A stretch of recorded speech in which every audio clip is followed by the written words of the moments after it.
नमस्कार दोस्तों, भारत एक सोच देख रहे हैं आप। दोस्तों, लोकसभा का चुनाव अब बीत चुका है। सबकी निगाहें अब टिक गई हैं उत्तर प्रदेश की 10 विधानसभा सीटों पर जो होने वाले उपचुनाव पर। उपचुनाव किधर जाएगा, क्या विश्लेषण है, किस पार्टी की कितनी तगड़ी तैयारी है। समाजवादी पार्टी जिसने लोकसभा के चुनाव में अच्छा प्रदर्शन किया, क्या वो प्रदर्शन दोहरा पाएगी? और भारतीय जनता पार्टी क्या अब अपनी वापसी कर पाएगी? 10 सीटों पर जो चुनाव होने जा रहे हैं, आगे आने वाले 27 के चुनाव के लिए एक बड़ा परसेप्शन डेवलप करके जाएंगे। और इसमें बहुत सारी महत्वपूर्ण सीटें भी हैं, जिसमें एक सीट है अयोध्या की मिल्कीपुर सीट। उसकी चर्चाएं भी खूब हो रही हैं और कई सारी हलचल भी देखने को मिली है राजनीतिक तौर पर। राहुल लाल जी, राजनीतिक विश्लेषक, हमारे साथ जुड़ चुके हैं। राहुल जी, बहुत स्वागत है आपका। बहुत दिनों बाद राहुल जी से बातचीत हो रही है और उनका विश्लेषण जो चुनाव में उन्होंने किया था एकदम सटीक साबित हुआ था। हमारे चैनल पर वो विश्लेषण पड़े भी हुए हैं, आप देख भी सकते हैं।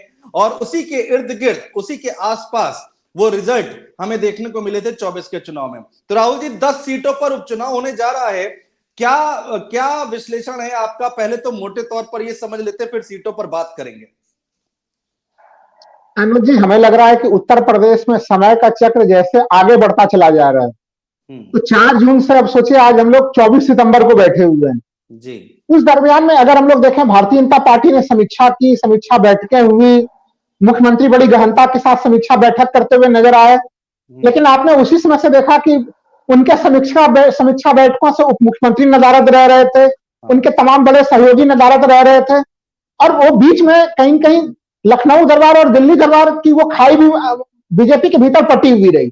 और हमें लग रहा है कि जो माहौल है इस समय उत्तर प्रदेश का, अगर हम लोग देखें, अभी लेटेस्ट अगर मैं कहूं, इंडिया टुडे ग्रुप ने जो है कि मूड ऑफ द नेशन जो वो हर महीना करता है, वो मूड ऑफ द नेशन में अनुज जी जो मैं देख रहा हूं, वो अगर उनके संख्या को भी देखें अगर, तो वो 39 सीट दे रहे हैं इनको एनडीए गठबंधन को, और 40 सीटें लोकसभा की दे रहे हैं वो इंडिया अलायंस को।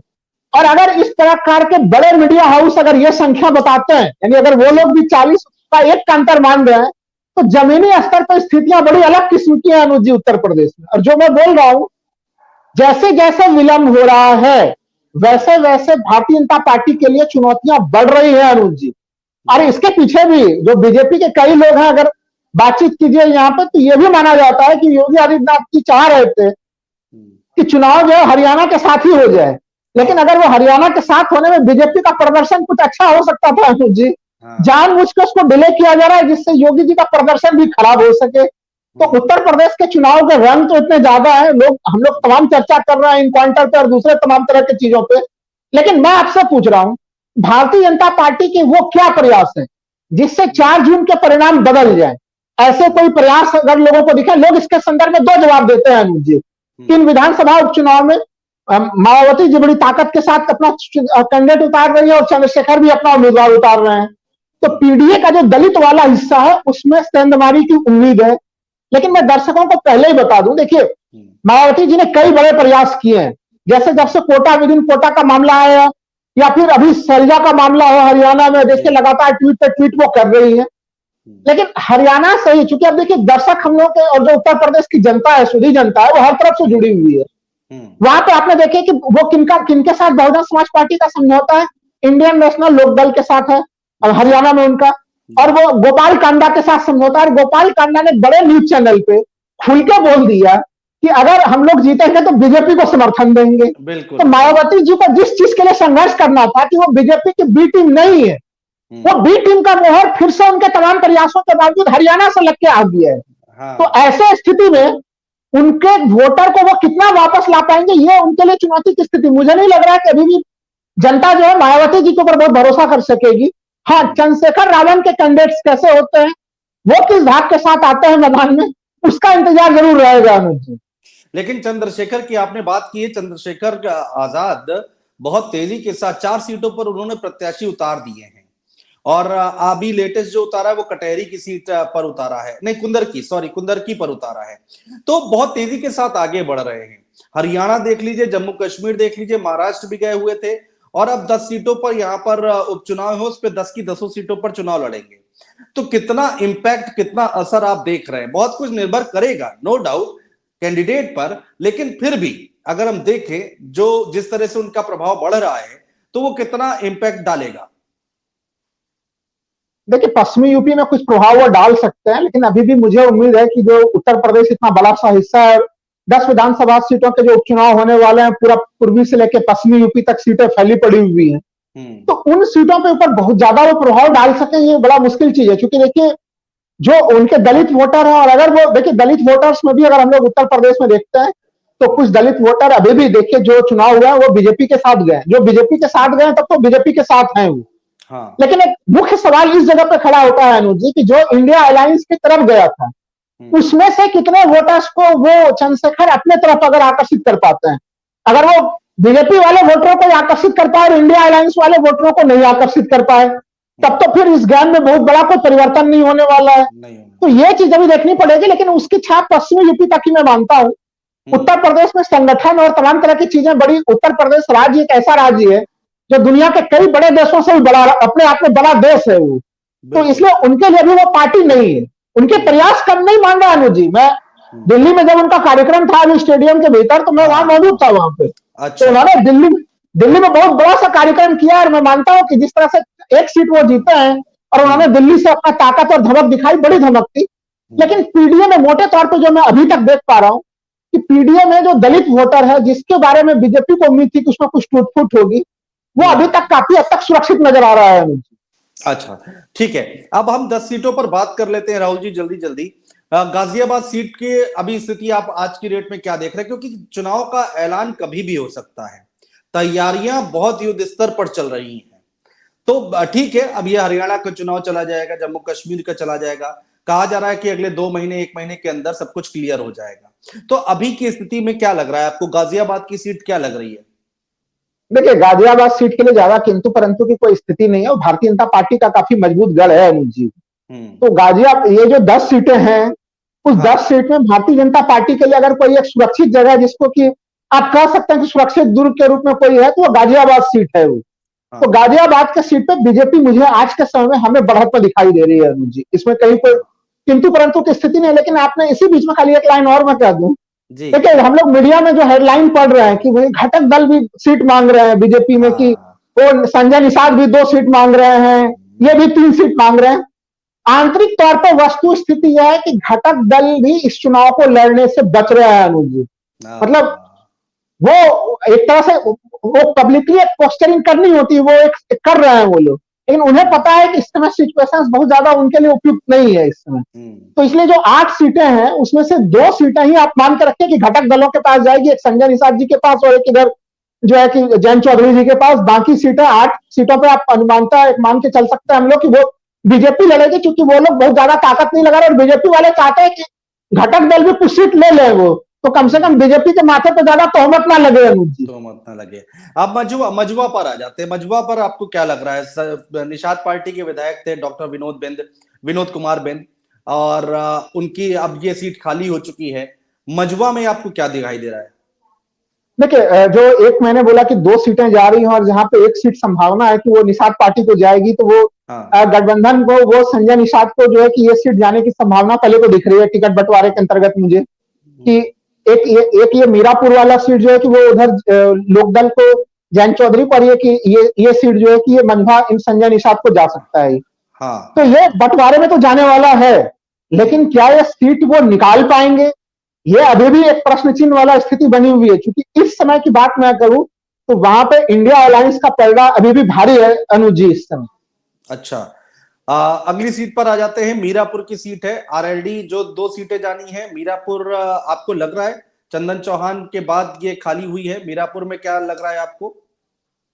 देखिए, मीरापुर की जो सीट है ये हमें लग रहा है कि आरएलडी को आवंटित होगी ये सीट, पूरा का पूरा अधिकार भी बनता है वो, और यही 2 सीटें यहाँ पे भी। देखिए, ये जो मुकाबला है इस जगह पे, वो हम लोग नहीं कह सकते कि वो जयंत चौधरी के लिए पक्षी ये सीट उनको कोई उपहार में मिलने जा रही है ये सीट, क्योंकि जाटों का पूरा जो सेंटीमेंट है और तमाम जो पश्चिमी यूपी और हरियाणा जो घटना घटी है, विनेश के साथ जो घटना घटी है, तो वो सेंटीमेंट्स कहीं न कहीं वो, और इसके बीच हम लोगों ने देखा कि जो हमले कर रहे थे बृजभूषण शरण सिंह, क्योंकि अभी उत्तर प्रदेश में इनकाउंटर, बुलडोजर न्याय, तमाम तरह के सवाल हम लोग उठाते रहते हैं अनुज जी, लेकिन बृजभूषण शरण सिंह के पास ना तो बुलडोजर पहुंचा, एनकाउंटर का तो कोई सोच भी नहीं सकता कि वहां पे कुछ ऐसी घटना कोई होने वाली है।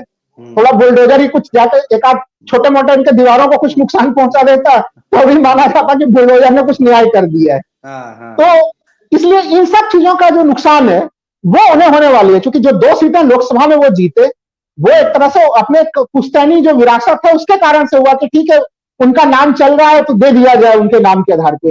लेकिन अभी यहाँ पे चुनौती है, कांटे की टक्कर की स्थिति में देख रहा हूं अनुज। लेकिन देखिए ये सीट ऐसी सीट है कि 2022 के चुनाव में अखिलेश यादव ने पूरा सपोर्ट किया था, सपा ने आरएलडी को पूरा सपोर्ट किया था, तब ये सीट निकल पाई थी।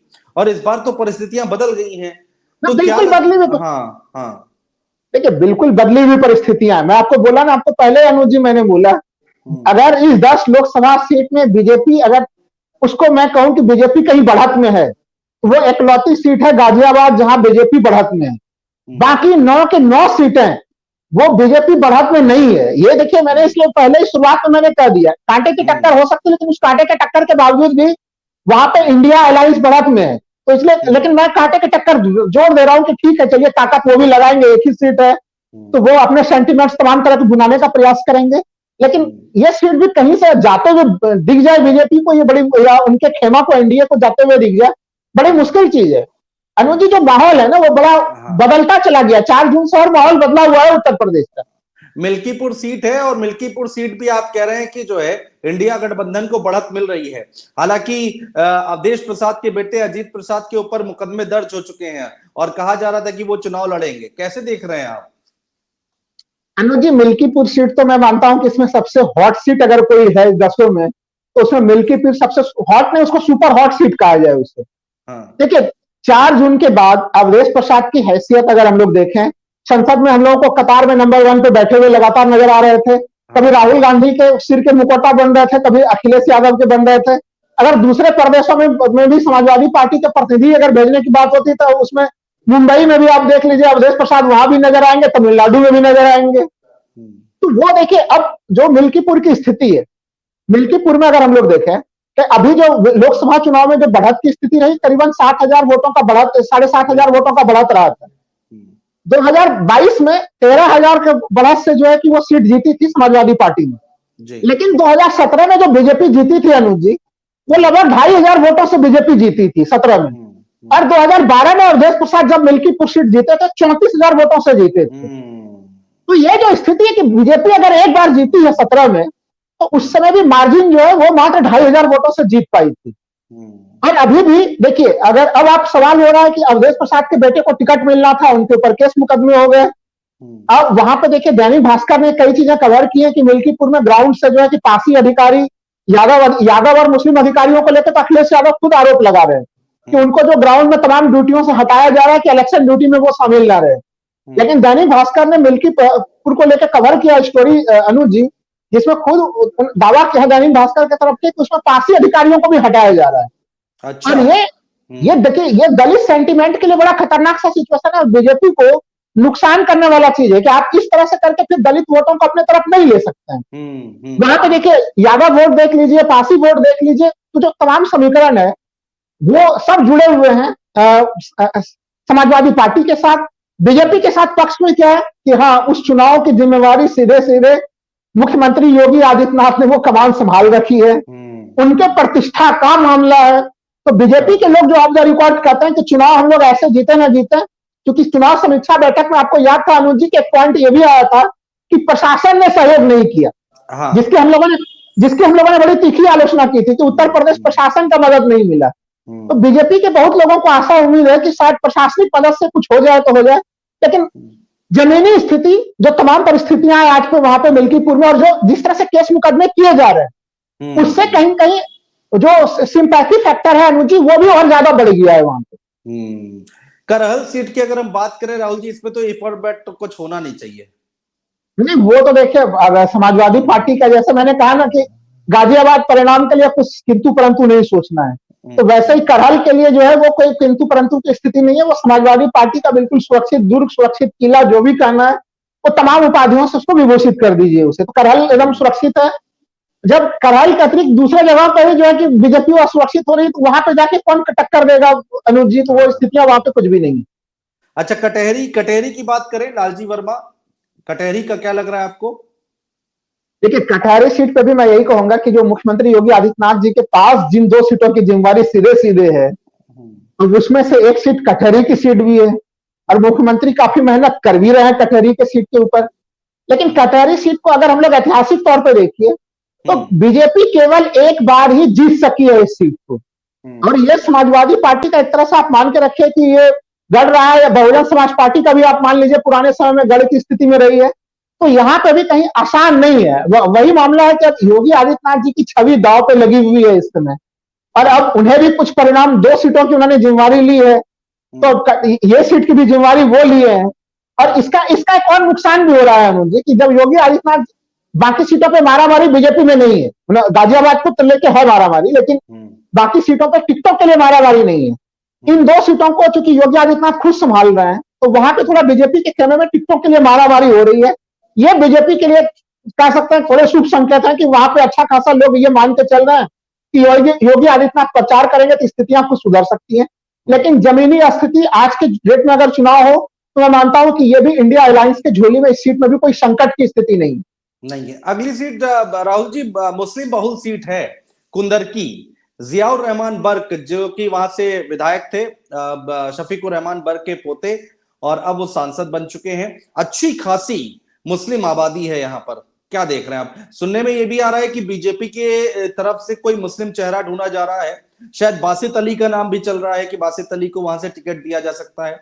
तो इस उपचुनाव में एक मुस्लिम चेहरा भी उतारने के ख्याल कर रही है बीजेपी, ऐसा भी सुनने में आ रहा है। है। बिल्कुल, देखिए बीजेपी यहाँ पे उतार सकती मुस्लिम चेहरा, तभी कुछ ये मुकाबला रोचक भी होगा।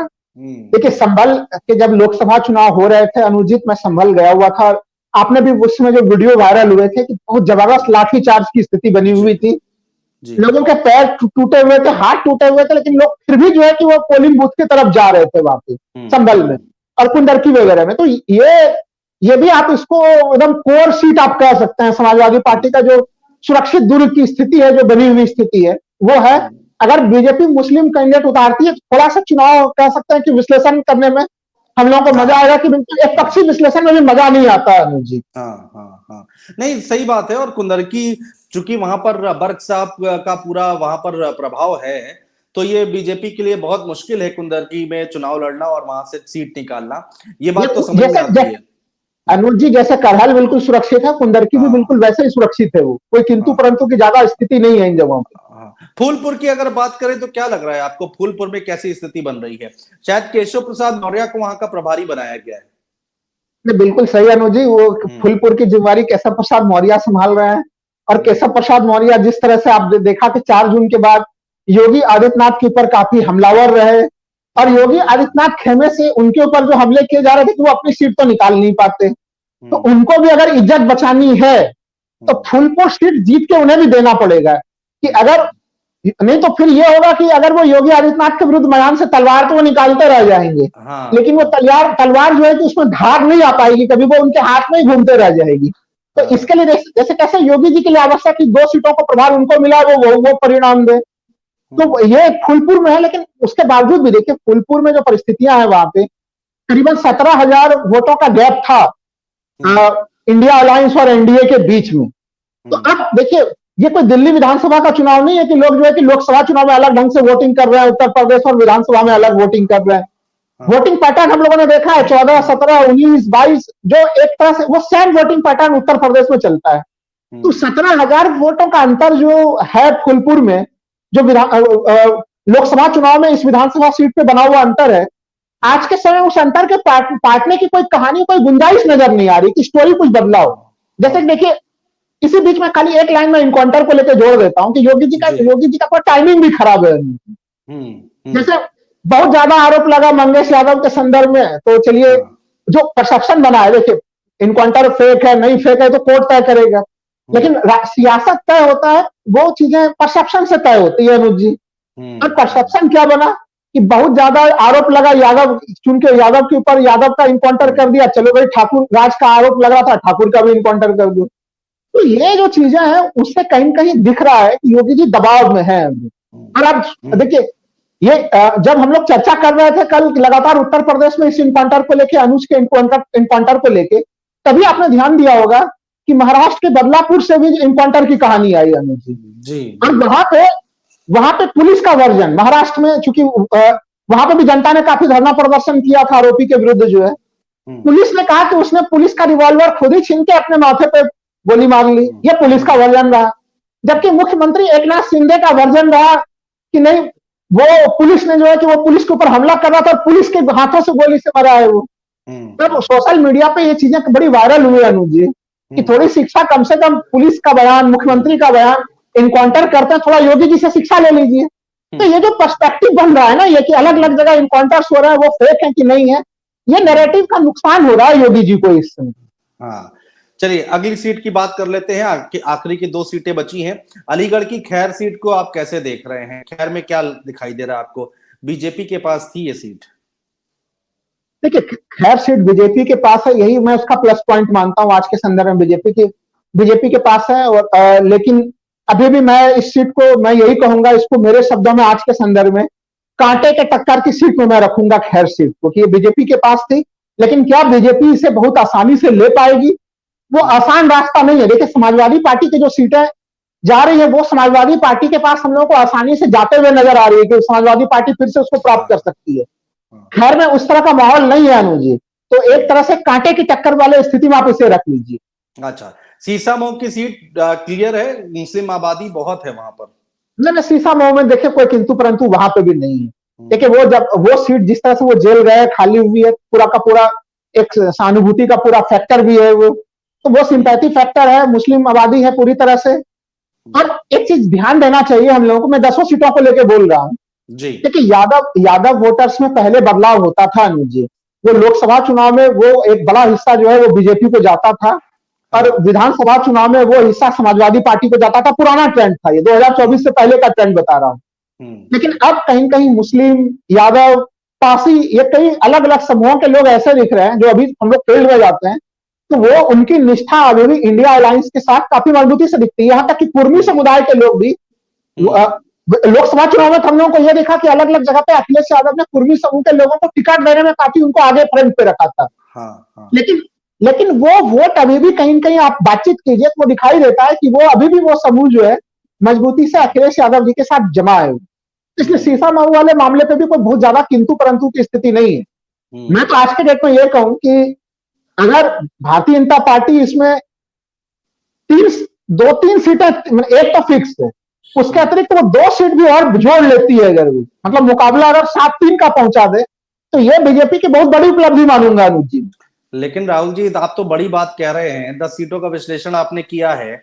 चलिए, मैं मोटे तौर पर मान लेता हूं, 7 और 3 का रेशियो मान लेता हूं, जैसा कि आपकी बातों से लग रहा है। हालांकि आप और ज्यादा कह रहे हैं कि कांटे की टक्कर है, तब तो बहुत बदलाव देखने को मिलेगा भारतीय जनता पार्टी के अंदर। दिल्ली और यूपी की जो बीच, लखनऊ के बीच की जो खाई है, वो और मौका मिलेगा एक दूसरे पर वार पलटवार करने का। आपको लगता नहीं क्या ऐसा? बिल्कुल लगता है। इसलिए तो देखिए, मैंने 2 सीटों को लेकर जो मैंने कहा कि जो मुख्यमंत्री योगी आदित्यनाथ जिसको संभाल रहे हैं, या फिर फूलपुर सीट जिसको कि खुद जो है कि उप मुख्यमंत्री महोदय संभाल रहे हैं, ये सबों की अपनी प्रतिष्ठा, जो दिल्ली और लखनऊ दरबार की जो लड़ाई है उसमें इनकी प्रतिष्ठा बहुत भयानक किस्म से जो है कि वो दांव पे लगी हुई है जी। और देखिए, राजनीतिक गलियारे में जब आप जाते हैं तो जब समाजवादी पार्टी या इंडिया अलायंस के लोगों से बातचीत कीजिए, वो लोग भी पसो पेश में है कि अगर एक पक्षी किस्म का मुकाबला हो तो कहीं की उनकी भी इच्छा है कि 2027 के चुनाव के समय में वो लोग तो खुल के नहीं बोलेगा मुझे, लेकिन हम लोग तो विश्लेषण करते हैं और खुल के करते हैं। बिल्कुल बिल्कुल। इंडिया अलायंस के लोगों से अगर आप पूछे तो उनका चाहत है कि कम से कम मुख्यमंत्री योगी आदित्यनाथ के रहते हुए ही जो है कि 2027 के चुनाव में जाया जाए। तो अब उनके समक्ष भी एक धर्म संकट है कि अगर वो बहुत शानदार सुपर डुपर परफॉर्मेंस अगर विधानसभा चुनाव में कर देते हैं और योगी आदित्यनाथ चले जाते हैं तो फिर वो स्थिति इंडिया अलायंस वाले भी नहीं चाहते हैं। तो उत्तर प्रदेश के इस चुनाव में हर किसी का अलग अलग स्टेप लगा हुआ है। जो हम लोग को टीवी के कैमरे पे जो दृश्य दिखाई दे रहे हैं वो दृश्य बिल्कुल अलग है, और जो अंदर खाने तस्वीर बनी हुई है वो तस्वीर बिल्कुल अलग है। तो इसलिए फूलपुर सीट जितना उनकी मजबूरी है, बाकी जो अयोध्या की सीट सोचिए कि अगर अभी क्या आरोप लग रहा है कि एक महासंयोग की स्थिति थी, बीजेपी के लोग बोल रहे हैं संयोग की स्थिति है, और अयोध्या में हम लोगों को हार का सामना करना पड़ा। लेकिन अब अगर उपचुनाव में भी हार ही जाते हैं तो कब हाँ। तक आप सहयोग बोलेंगे आप इससे? बड़ी बात तो, है। तो वो सोचिए कि राम मंदिर के मामले में फिर भारतीय जनता पार्टी कुछ बोलने की हालत में नहीं बचेगी। यही कारण है कि आप देख रहे हैं कि वहां पे जो संभावित उम्मीदवार है उनके ऊपर केस मुकदमे तमाम तरह की कहानियां जो है वो चीजें सारी की सारी चीजें अनुज जी चल रही है उत्तर प्रदेश में। बिल्कुल राहुल जी, बहुत शुक्रिया हमारे साथ जुड़ने के लिए, इन सीटों का विश्लेषण करने के लिए। बहुत सारी बातें करनी है, बहुत सारी और सवाल जवाब करने हैं। अगली बार जब हम बात करेंगे, बैठेंगे डिबेट में, तो जरूर उन टॉपिक्स को, उन पॉइंटर को लेकर आएंगे। आज के लिए बहुत बहुत शुक्रिया हमारे साथ जुड़ने के लिए, बातचीत करने के लिए।